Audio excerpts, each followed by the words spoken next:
Greenview Estate was peaceful until everyone started talking. Please, nobody should tell my husband about his birthday surprise. Don't worry, Amina. Your secret is safe with us. Ah, Madam Amina, so the birthday surprise is still happening on Saturday? Oh, what birthday surprise? Alhaji's surprise birthday, of course. How do you know about it? Everyone knows about it, but I only told the people in the WhatsApp group chat. So how did this get outside? Hello, everybody. Please, I need a little favor. My mother is coming to visit me. I need volunteers to help with the heavy load when she arrives. But please, I beg you, don't let anyone know my mother is coming. Let's keep it between us. Don't worry, Ngozi. We'll help you. Sure, no problem. We'll be there. Your secret is safe with us. Thank you, guys. Good afternoon, Mama. Ah, Ngozi, good afternoon. By the way, I heard your mother is arriving today. May she arrive safely. How do you know about it? Only the people in the WhatsApp group knows.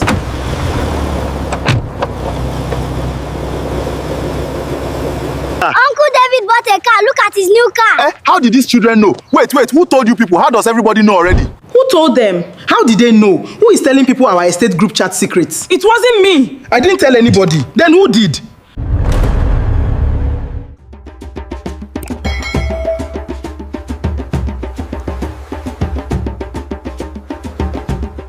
If there was one thing the residents of Greenview Estate in Abuja loved more than anything else, it was stalking.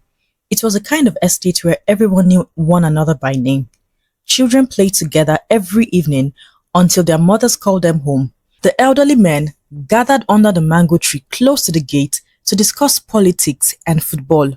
Women exchanged recipes, laughed over little family dramas, and never forgot to check on a sick neighbor. It was peaceful, lively, and welcoming, the kind of place where people proudly said they were more like one big family than ordinary neighbors. Then, one strange rumor changed everything. Someone was leaking the estate's secret. Nobody knew who it was. Nobody had proof. Yet, every week, something happened that made the rumor grow stronger. It started so quietly that nobody paid much attention. By the time people realized how serious it had become, suspicion had already settled into every corner of the estate. The first incident involved Mrs. Amina, one of the friendliest women in Greenview Estate. Her husband, Alhaji Suleiman, was about to celebrate his birthday, and she wanted to give him the biggest surprise he had ever received. She spent weeks planning every detail. The clubhouse would be decorated with blue and gold balloons. There would be music, food, and a giant cake. Friends and family would arrive before sunset, and Alhaji Suleiman would walk into a room filled with smiling faces. To keep everything organized, Mrs. Amina shared the plans in the residents' WhatsApp group. She reminded everyone not to mention a single word to her husband. Please, nobody should tell my husband about his birthday surprise. She even joked that anyone who spoiled the surprise would never be forgiven. The group quickly filled with thumbs up emojis and promises that the secret was safe. Mrs. Amina finally relaxed. Everything seemed perfect. That evening, the estate was as lively as always. The estate security guard sat at the security post greeting residents as they returned from work. Some stopped outside the gates to buy roasted corn and suya while chatting before going home. The guard simply smiled, opened the gate for visitors, and continued with his work. The following morning, while she was watering flowers outside her house, she saw her husband walking towards her with the biggest smile on his face. So, he said casually, "Should I wear blue or white for my surprise party?" The watering can almost slipped from her hands. She stared at him. "What surprise party?" He laughed. "The one you are planning for my birthday, of course." Mrs. Amina felt the color leave her face. By evening, almost everyone in the estate had heard what happened. The WhatsApp group exploded with confusion. Who had told him? One after another, the residents denied knowing anything about it. Nobody admitted leaking the information. Life went on. At least, that was what everyone hoped. A week later, another problem appeared. The estate generator broke down again. Chairman Tunde, who had spent months trying to keep the estate running smoothly, sent a message to the WhatsApp group explaining the situation. He asked every household to contribute money before Friday so repairs could begin immediately. Since it was an internal matter, He expected the discussion to remain within the estate. Later that evening, Chairman Tunde stopped outside the estate gate to buy roasted corn. As he complained about the generator to two residents, the security guard stood nearby, opening the gate for visitors while commercial drivers waited for passengers. The next afternoon, his phone started ringing. One electrician after another called him. "We heard your estate is replacing the generator." Another promised to offer a cheaper price than his competitors. A third insisted he could begin work immediately if Chairman Tunde signed an agreement that same day. Chairman Tunde frowned. He had not contacted any electrician. He had not spoken to anyone outside Greenview Estate. Only the residents inside the WhatsApp group knew about the faulty generator. For the second time, everyone looked at one another with suspicion. Again, nobody confessed. Nobody had an explanation. Not long after that, Chioma, a talented young fashion designer who had recently rented a shop nearby, shared exciting news with the estate group. After years of saving every naira she earned, she was finally opening her own boutique. She wanted the grand opening to be special, so she politely asked everyone to keep quiet until her banner had been installed. The residents congratulated her and promised to keep the news private. Every evening after work, Chioma often waited outside the estate for her ride home as she chatted excitedly with two neighbors about paint colors, decorations, and her grand opening. The security guard quietly greeted residents and visitors passing through the gate. The following day, complete strangers began calling her phone. "Hello, are you the lady opening the new boutique?" Another asked if she would be selling wedding gowns. Someone else requested directions to the shop. By evening, Chioma sat quietly inside her apartment, staring at her phone. She had not advertised anywhere. She had not posted on social media. Only the estate residents knew. Her excitement slowly turned into fear. Who exactly was telling outsiders everything? The strange incident continued. Uncle Bode, who had spent years gathering the courage to propose to the woman he loved, secretly planned to do it during the estate's monthly barbecue. He imagined everyone clapping as he knelt to the ring. He imagined the surprise on her face. It was supposed to become one of the happiest memories of his life. Only the WhatsApp group knew his plan. The evening before the barbecue, his girlfriend arrived to visit him wearing an elegant white dress and smiling from ear to ear. She hugged him tightly. "I can't wait for tomorrow," she said. The surprise disappeared instantly. Uncle Bode smiled weakly, but inside, he felt crushed. The proposal never happened. That night, the residents argued in a WhatsApp group longer than ever before. Some believed the spy was doing it for fun. Others believed someone secretly hated seeing people happy. Nobody trusted anyone anymore. Even ordinary greetings started feeling uncomfortable. Whenever a new message appeared in the group, people silently wondered who would leak it before morning. As if things were not already bad enough, David became the next victim. He had finally bought the brand new black SUV he had dreamed about for years. Instead of driving it into the estate immediately, he wanted to surprise everyone after Sunday service. He proudly shared the news only with the residents' WhatsApp group and asked them not to mention it to anyone. That same evening, while waiting for a friend outside the estate, David couldn't resist showing pictures of the SUV to two neighbors. They admired the car as the security guard opened the gate for vehicles coming in and out. On Saturday morning, before he had even driven the vehicle through the estate gate, children were already running around shouting excitedly, "Uncle David bought a black car! Uncle David bought a black car!" David sat silently behind the steering wheel. He could hardly believe what he was hearing. How had the children found out? Who had told them?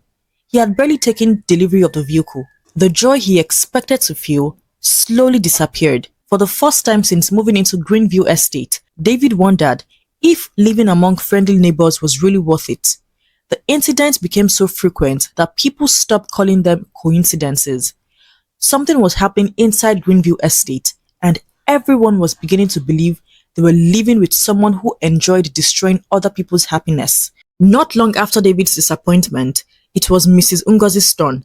Her elderly mother had finally agreed to spend a few days with her after refusing for years because she disliked traveling.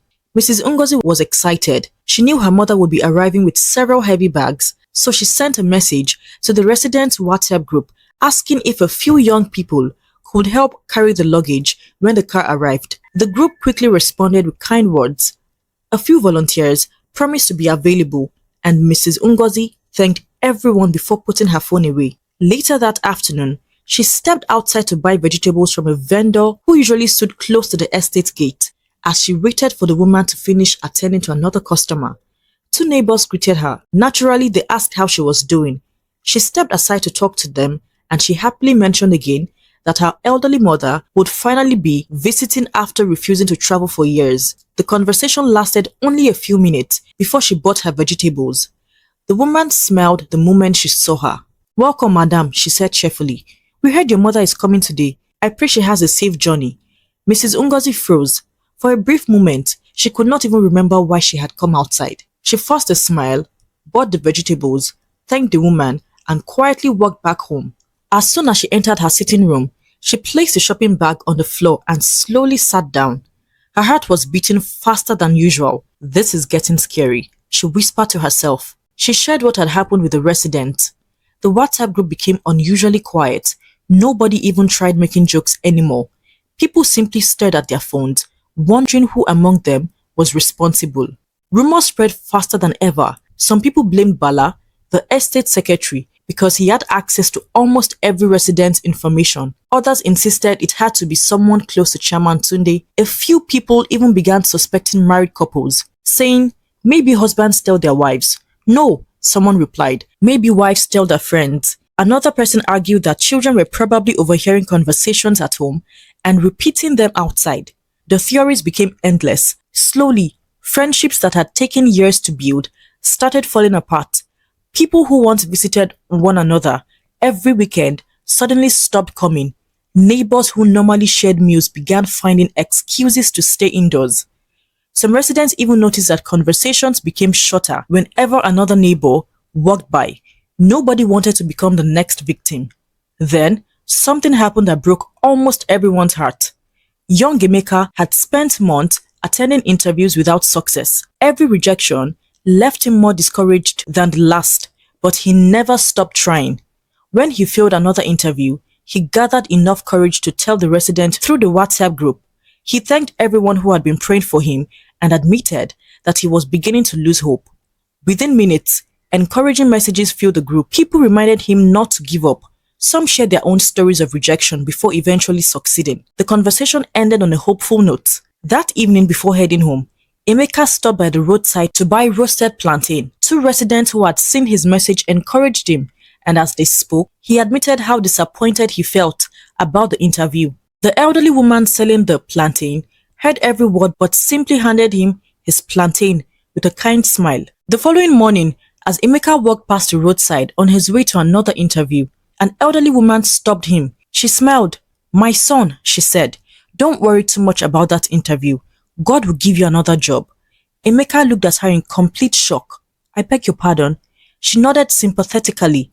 "We heard what happened. Don't lose hope." He managed to thank her before walking away, but by the time he reached his apartment, his eyes were filled with tears. He had never met the woman before. She was not a resident. She was not even part of the estate. Yet, she somehow knew one of the most private moments of his life. That incident changed everything. Residents became truly paranoid. Some changed their WhatsApp profile pictures because they believed someone was secretly identifying them. Others left the group completely, convinced the platform itself was no longer safe. A few muted notifications and refused to participate in any discussion unless absolutely necessary. Despite all these changes, nothing improved. If anything, the leaks became even worse. One evening, Mrs. Amina decided she could no longer sit back and wonder. She wanted proof. Instead of posting in the group, she quietly called her closest friend outside her house and whispered, "Please don't tell anyone, but I'm traveling to Kaduna tomorrow morning." The story was completely false. She had no plans to travel anywhere. She simply wanted to know if her friend could be trusted. The following morning, before breakfast, one neighbor waved at her from across the street. "Safe journey, madam," another shouted from a balcony. "Bring us something nice from Kaduna." Before noon, a third neighbor asked when she would be returning. Mrs. Amina stood outside her house, looking around in disbelief. She had not packed a single bag. She had not left her compound. Yet, somehow, people believed she was already on her way to Kaduna. She finally accepted what everyone else had been thinking. The spy was closer than they imagined. Not everyone believed in guessing. Mr. Hassan preferred evidence. Known throughout the estate for being unusually clever with gadgets, he became convinced technology could expose whoever was responsible. Without telling many people, he installed extra security cameras around the clubhouse, near the entrance, and around the places where residents usually gathered.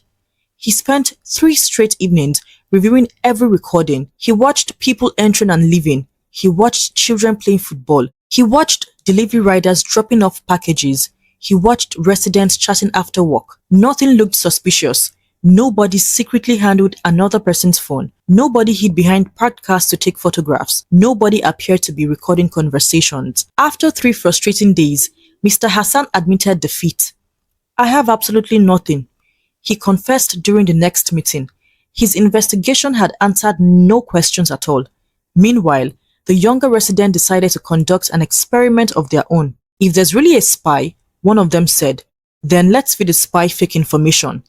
Everyone loved the idea. One young man casually mentioned inside a WhatsApp group that he had received permanent residency in Canada and would soon be relocating. Another joked that she had won 20 million naira through a television competition. They waited patiently. By evening, people from neighboring estates were already congratulating them. One relative even called to ask when the Canada visa had been approved. Another person wanted to know how the prize money would be spent. The fake stories had traveled beyond Greenview Estate in just a few hours. Yet, once again, nobody inside admitted sharing them. The experiment only deepened the mystery. From that moment onward, Greenview Estate no longer felt like the warm community it used to be. Birthday celebrations became smaller because people feared surprises would be ruined. Committee meetings became secretive. Neighbors stopped discussing personal matters while standing outside their homes. Even simple greetings began carrying hidden suspicion. People smiled with their mouth, but their eyes constantly searched one another's faces. The children were the first to notice. One little girl innocently asked her mother, "Why are the adults angry these days, mommy?" Her mother smiled faintly, but could not answer. She honestly did not know what to say. The estate that had once been filled with laughter had become a place where everyone feared everyone else, and no one could imagine that the truth had been right in front of them from the very beginning. Nobody wanted to live like that anymore. The suspicion had lasted for months, and it had stolen something far more valuable than secret. It had stolen the trust that once made Greenview Estate feel like home. Chairman Tunde finally decided enough was enough. He called for an emergency meeting at the clubhouse on a warm Saturday evening. Almost every resident attended. The atmosphere was tense. Some people sat with folded arms, while others avoided eye contact completely. Even those who usually joked during meetings remained unusually quiet. After allowing everyone to settle down, Chairman Tunde stood up. "My fellow residents," he began calmly, "we cannot continue living like this now. Every week, someone loses their privacy, another friendship is damaged, and another family begins suspecting innocent people. Tonight, we are going to end this once and for all." Everyone listened carefully. He held up his phone. "I have prepared one final test." People leaned forward. "A fake message will be posted in our WhatsApp group immediately after this meeting. If someone is truly leaking information from the group, this message will spread before tomorrow morning. Once that happens, we will know our spy is still among us." The residents nodded in agreement. Nobody objected. As soon as the meeting ended, the message appeared in the group. Confidential. A famous Nollywood actor has agreed to donate 10 million naira to Greenview Estate as part of a community development project. Please tell absolutely nobody until tomorrow's official announcement. Within seconds, people began reacting with surprised emojis. Some could hardly believe such good news. Others reminded everyone to keep the information private. One resident even wrote, "Let's prove once and for all that we can keep a secret." Everyone agreed. For the rest of the evening, the WhatsApp group became unusually quiet. Nobody forwarded the message. Nobody discussed it. Nobody even joked about it. It was almost as though the entire estate had taken an oath of silence. The following morning, the residents waited anxiously. Some secretly hoped the information would remain hidden. Others almost wanted it to leak, just so the mysterious spy could finally be exposed. Around 9 o'clock, a commercial tricycle, popularly known as Keke, stopped outside the estate gate. The driver leaned towards the security post. "Oga, good morning," he said. "Please, where is the actor that is donating money to this estate?" Musa looked at him in surprise. "What actor?" "The Nollywood actor now," the man replied confidently. "Everybody is talking about it." Barely 10 minutes later, a delivery rider arrived. As Musa signed for a package, the rider smiled. "Congratulations, I heard one actor is giving this estate 10 million naira. Before Musa could respond, another visitor walked through the gate, asking the same question. By noon, the entire neighborhood seemed to know about the supposed donation inside the estate. Excitement quickly turned into determination. "This is it," one resident declared. "We finally caught the spy." Everyone rushed to the clubhouse. Chairman Tunde immediately asked every resident to bring out their phones. One after another, they checked the WhatsApp chats. No forwarded messages, no screenshots, no unusual activity. They checked deleted messages, nothing. They checked recently shared photos, nothing. Some even volunteered to let others inspect their phones completely. Still, there was nothing. The room became silent. For the first time since the strange incident had begun, nobody had an accusation to make. Everyone looked confused. If nobody had forwarded the message, then how had outsiders heard about it? The silence grew heavier with every passing second. Then, without warning, laughter echoed from the doorway. It was loud, so loud that everyone turned at once. Standing near the entrance was Musa, the estate security guard. He laughed until tears rolled down his cheeks. Chairman Tunde frowned. "Musa," he said, "what exactly is funny?" Musa took a deep breath, trying to control himself. "I'm sorry, Chairman," he said, between laughs. "I truly am, but I can't believe you people have spent months searching for a WhatsApp spy." The room became even quieter. Chairman Tunde looked at him. "What do you mean?" Musa smiled. "There has never been a WhatsApp spy." Nobody moved. Nobody even blinked. The words hung in the air. Mrs. Amina was the first to speak. "If there is no spy," she asked slowly, "then how did everyone outside always know our secrets?" Musa folded his arms and looked around the room. "Let me ask all of you something," he said. "What do most of you do after work?" Nobody answered. "You stand outside this very gate." A few people exchanged glances. "You buy roasted corn. You buy roasted plantain." Several heads slowly lowered. "You even buy suya." Someone cleared his throat. "You buy fruit. You wait for your children. You greet your neighbors." Then Musa smiled again. "And while you are doing all that, what else do? You discuss everything that happens in your WhatsApp group." Nobody said a word. When Madam Amina planned her husband's birthday, I heard her discussing the decorations with two neighbors outside the gate. Mrs. Amina's eyes widened, and unknowingly to her, a passerby went to tell her husband about the plan. When Chairman Tunde complained about the generator, he spent nearly 20 minutes talking about it while waiting for roasted corn at that very gate. Chairman Tunde slowly looked at the floor. Of course, outsiders heard and decided to tell electricians. When Miss Choma was opening her boutique, she happily told neighbors about it while they stood near the food vendors. Choma covered her mouth. When David bought his SUV, he showed pictures of it to his friends publicly while standing beside the roadside. David rubbed the back of his neck in embarrassment.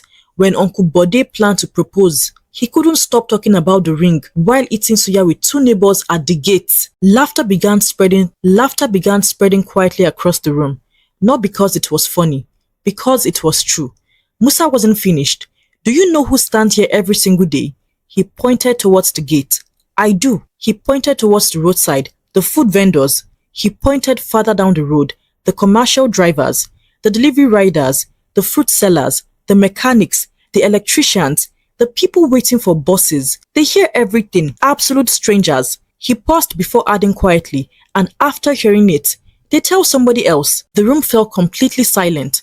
For the first time in months, every strange incident suddenly made perfect sense. Mrs. Ngozi remembered discussing her mother's visit while buying vegetables.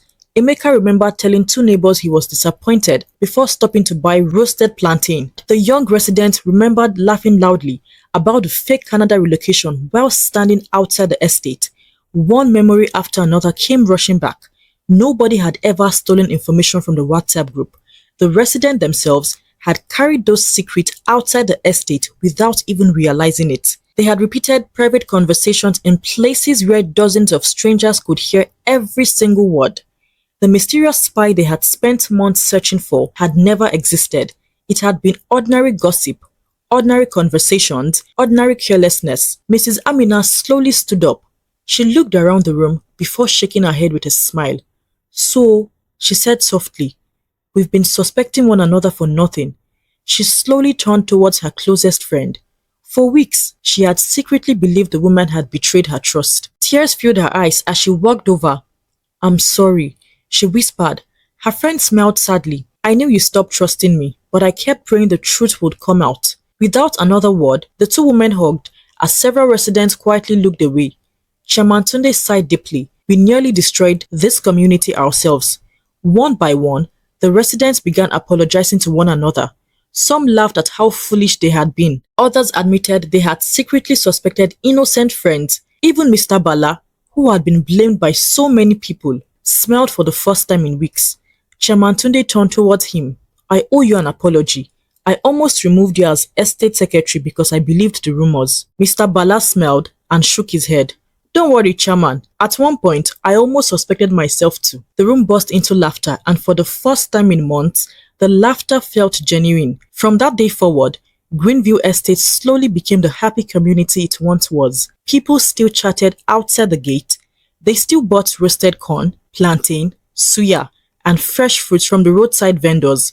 Children still played until sunset. Those who had stopped visiting one another's compounds were soon laughing together again. Parents who had avoided each other for weeks stood outside the gate, chatting as though nothing had ever happened. Neighbors still gathered to laugh after work. The only difference was that they finally understood the value of keeping private conversations private. Because not every secret is stolen. A locked phone cannot leak a secret, but an unlocked mouth can. Sometimes, people give away their own secrets without realizing it. The biggest leak isn't inside a WhatsApp group. It's the conversation you believe nobody else is listening to. So tell me, have you ever experienced something like this before? Have you ever shared a secret in what you thought was a private conversation, only to discover that everyone somehow knew about it? Or do you think there really could have been a spy in Greenview Estate? I'd love to hear your thoughts in a comment. If you enjoyed this story, please do not forget to like this video, subscribe to the Stories of Us, and turn on the notification bell so you never miss another African story. Thank you so much for watching. I'll see you next time.